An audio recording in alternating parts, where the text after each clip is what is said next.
वज़ीर आज़म बैठे हैं, आज 3.5 महीने बाद तशरीफ लाए, इनको याद आ गई। मैं ये कहना चाहता हूं, पंजाब के जो वज़ीर आला हैं, he can't even respond to the natural call without Prime Minister's permission। उनकी इजाजत के बगैर वो एक कागज नहीं हिला सकते। व्हाट्सएप पे हर चीज की इजाजत लेते हैं। मैं आपको ये गुजारिश करना चाहता हूं कि आज इन्हीं की जो अपनी मंतक थी उसके ऊपर वज़ीर आज़म को पहले इस्तीफा देना चाहिए और उसके बाद गुज़दार को बाद में इस्तीफा देना चाहिए। अस्सलाम वालेकुम, आप देख रहे हैं खबर के पीछे फरीद रईस के साथ। गुज़िश्ता रोज जो असेंबली के अंदर बात हुई और अपोजिशन लीडर शहबाज शरीफ की जानिब से जो बात कही गई, वज़ीर आज़म से इस्तीफे का मुतालबा किया गया, वो बात नईमुल हक साहब को लगता है कुछ ज्यादा ही नागवार गुजर गई और उन्होंने आए ट्विटर के ऊपर और एक ट्वीट कर दी।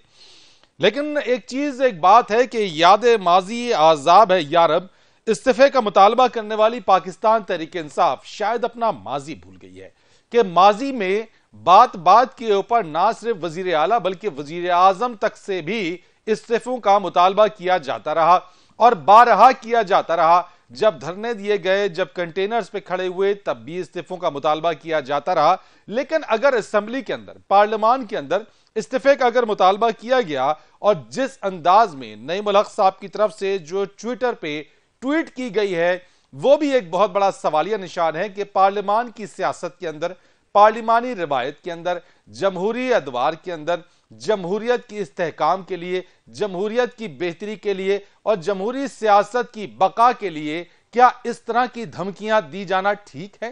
क्या आज ऑपोजिशन लीडर, अगर ऑपोजिशन लीडर हैं और अगर वो कोई इस्तीफे का मुतालबा करते हैं, अगर वो कोई बात करती हैं, तो उनका जवाब असेंबली के अंदर उसी पार्लिमानी जुबान में देना दुरुस्त है या फिर ट्विटर पर आकर धमकी आमेज रवैया इख्तियार करना दुरुस्त है? ये वो एक सवाल है और सवालिया निशान भी है कि इस वक्त जो एहतसाब और एहतसाब की जो इदारे हैं उसके ऊपर जो अपोजिशन की तरफ से जो इल्जामात या जो बातें कही जा रही हैं कि नाब और हुकूमत का गठजोड़ है, क्या ऐसी धमकियों से ये अगर हुकूमत इस बात को डिनाई भी करती है और अगर इस तरह के रवैये अख्तियार किए जाते हैं तो फिर अपोजिशन ये कहने में आग बजानिब होगी कि जो कुछ भी वो कह रहे हैं वो बिल्कुल ठीक है। इसी पर बात करेंगे आज अपने प्रोग्राम के अंदर। मेरे साथ मौजूद हैं मुस्लिम लीग नून के सेनेटर जावेद अब्बासी साहब। सबसे पहले उनका रद्दअमल लेते हैं इस चीज के ऊपर और उसके बाद इस मौजू के ऊपर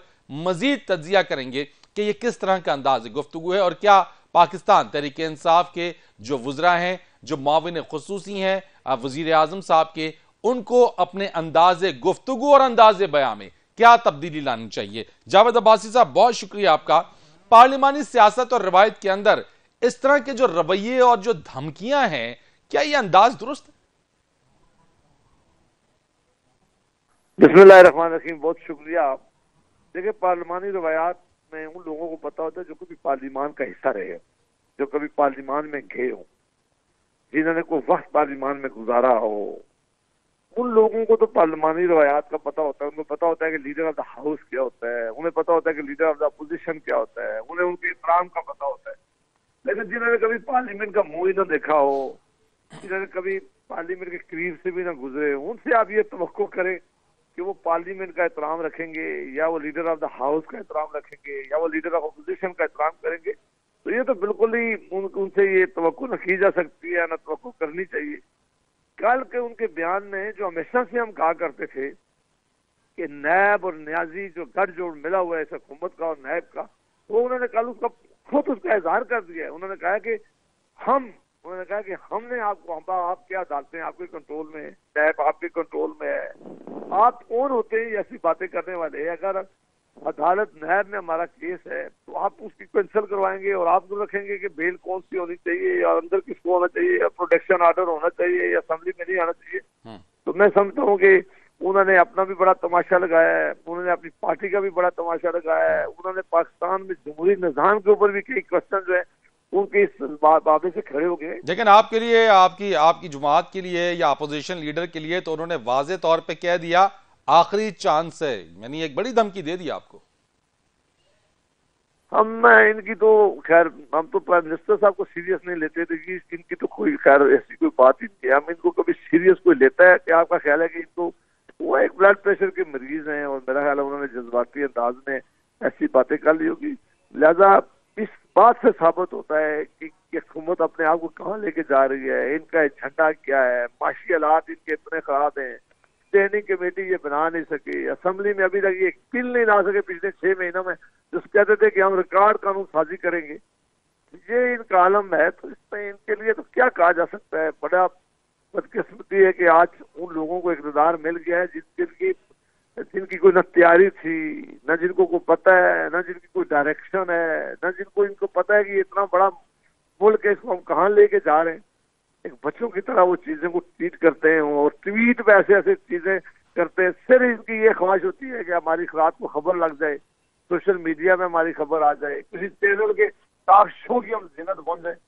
जब वो कुमराना की ये पोजिशन हो तो ये लगता है कि अब ये कंपनी चलने वाली नहीं है। अब मुझे लगता है कि ये अपने ऐसे मामलात में अपने आप को ऐसी बंद गली में लेके जा रहे हैं जहाँ से इन सब का निकलना इनके लिए बड़ा मुश्किल। आप कहते हैं कंपनी चलने वाली नहीं है, फिर इस कंपनी का मुस्तकबिल आप क्या देख रहे हैं? मैं तो इसका कोई मुस्तकबिल नहीं देख रहा। ये अनगाइडेड मिसाइल हैं और सुसाइडर सब ने पहनी हुई होती हैं, हर रोज एक दूसरे पे ये गिरते हैं अपनी पार्टी के अंदर। और जिस तरह आज महंगाई का आलम है, जिस तरह आज लोड शेडिंग है, जिस तरह गैस और बिजली की लोड शेडिंग है पाकिस्तान के अंदर, जिस तरह इन्होंने दवाइयों की कीमत महंगी की है। अभी ये कह रहे थे कि ये नया जो सप्लीमेंट्री बजट आएगा हम गरीबों की बात करेंगे, हम गरीबों के लिए छूट लेके आएंगे, हम महंगाई को खत्म करेंगे। कोई एक वादा भी इन्होंने पूरा नहीं किया, कोई एक बात भी इन्होंने पूरी नहीं की। बदतरीन माशी पॉलिसी अब इनकी आई है जिसकी वजह से पाकिस्तान की माशी तमाम जो कारोबार था वो रुका हुआ है। ना कोई बिजनेस इन्वेस्टमेंट हो रही है, ना बाहर से कोई इन्वेस्टमेंट आ रही है, ना पाकिस्तान का बिजनेसमैन काम करने के लिए तैयार है। डॉलर इन्होंने कहाँ पहुंचा दिए आप देख लेंगे आज कहाँ पहुंच गया है। एक्सपोर्ट हमारी जो है रोज रोज गिर रही है, स्टॉक एक्सचेंज किस लेवल पे गिर चुकी है। इन सारी हालात चीजों का इनको तारीख होना चाहिए था, इनको पता होना चाहिए था कि हुकूमत में आकर ये हमने काम करने। आज भी मुझे इनसे यही तवक्को है कि आज भी ये लगता है कि अपोजिशन में सेनेट ऑफ पाकिस्तान में 2 आज भी वर्कआउट हुए हैं। तो वजीर, इतनी बड़ी वजीरों की फौज है, एक वजीर इनका आगे जवाब देने के लिए तैयार नहीं है। ये जो सारे हालात है मेरा ख्याल है ये बड़े ही तकलीफदेह हालात हैं। इनको इस बात से, इस मुल्क की इस तरह इंस्टीट्यूशन के साथ सलूक करना और इंस्टीट्यूशन की बेतौकीरी करना मेरा ख्याल है कि इनको किसी तौर पर भी जायज नहीं देता। लिहाजा मेरा कंसीडर ओपिनियन है कि ये अपने आप को बंद गली में लेके जा रहे हैं जहाँ ये फंस जाएंगे और इनका निकलना मुश्किल हो जाएगा। बहुत शुक्रिया आपका जावेद अब्बासी साहब, मेरे साथ बात करने के मौजूद थे, सेनेटर मुस्लिम लीग नून के। इस वक्त मेरे साथ मौजूद हैं सीनियर तज्जियाकार इम्तियाज आलम साहब। अस्सलाम वालेकुम सर।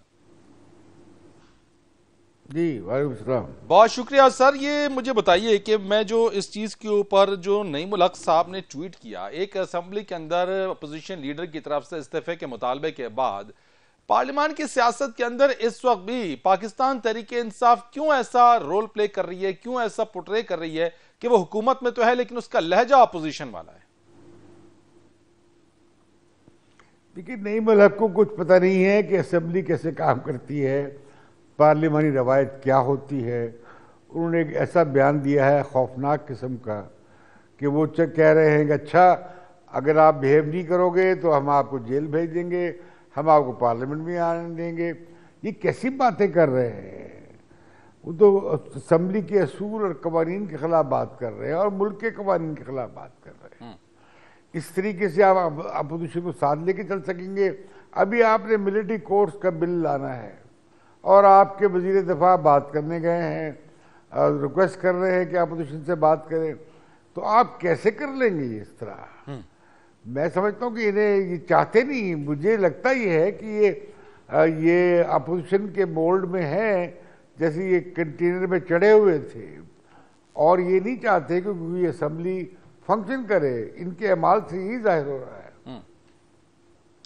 सर तो ये लेकिन ये जिस तरीके से है और इस तरह के स्टेटमेंट से आप देखें कि हम देख रहे हैं कि जब से एहतिसाब का ये मामला शुरू हुआ है अपोजिशन ने इसी चीज के ऊपर बहुत ज्यादा फोकस किया है कि हुकूमत या नैब और न्याजी का गठजोड़ या नैब और हुकूमत का गठजोड़। सर इस तरह के गैर जिम्मेदाराना बयान से फिर अगर अपोजिशन इल्जाम भी लगा रही है लेकिन ऐसे स्टेटमेंट्स तो फिर तकवीत नहीं पहुंचाएंगे कि हर कुछ कंट्रोल हुकूमत के हाथ में है, वो जिसे चाहे जेल भेज दे, जितनी देर के लिए भेज दे, प्रोडक्शन ऑर्डर के ऊपर हर चीज हुकूमत फिर उस चीज के अंदर कनेक्टेड है। देखिए ना, इससे क्या होगा, माहौल खराब होता है। इससे अकाउंटेबिलिटी का जो प्रोसेस है उसमें सवाल उठते हैं जब इस तरह के बयान जैसे नईम उल हक ने दिए हैं। या ये कि आप देखिए नवाज शरीफ के बारे में जो मेडिकल रिपोर्ट्स हैं बड़ी खौफनाक हैं। वो उनकी वहाँ पे डेथ हो सकती है जेल में, इन्हें कुछ पता ही नहीं कि ये क्या कर रहे हैं इस मुल्क के साथ। अगर आपने हुकूमत करनी है, पार्लियामेंट चलानी है, आपकी मेजॉरिटी नहीं है सेनेट में, आप जॉइंट सेशन में भी कोई बिल पास नहीं कर सकते हैं, तो आपको अपोजिशन को साथ लेना पड़ेगा। अब तक आप एक बिल, एक कानून का मसवदा पार्लियामेंट नहीं ला सके हैं उसकी, और अब लाएंगे भी तो आइंदा क्या होगा, अपोजिशन तो आपके साथ ताउन नहीं करेगी। दुरुस्त दुरुस्त। तो सर इसमें फिर चलेगा कैसे अगर अब तक एक बिल नहीं ला सके, इस तरह के गैर जिम्मेदाराना बयान? मुझे लगता ही है कि ये पार्लियामेंट पैरालिसिस का शिकार रहेगी।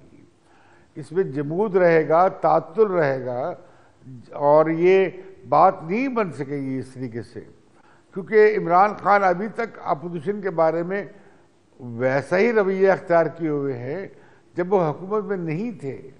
और उनके जो आज जो तकरीर की उनके एक वजीर ने सवात से, वो खौफनाक बातें थी। वो नहीं चाह रहे कि भाई आप पार्लियामेंट को काम करने दें, और अगर पार्लियामेंट काम नहीं करेगी तो उसका नुकसान तो खुद तहरीक इंसाफ की हुकूमत को होगा कि उनके बारे में सवाल होगा कि भाई आपने कितने कानून पास किए, आपने कितनी लेजिस्लेशन की। अगर आप लेजिस्लेशन नहीं कर सकते और कोई कानून का मसवदा पास नहीं कर सकते, तो ये ज़माना गया कि जब आप ऑर्डिनेंस के ज़रिए कानून साजी करते थे। अब ऐसा नहीं हो सकता। आप लाएंगे एक ऑर्डिनेंस, मुझे मालूम है आप लेकर आएंगे, लेकिन वो तो 2 महीने से ज़्यादा चल नहीं सकेगा, तो कैसे काम होगा इस पार्लियामेंट का।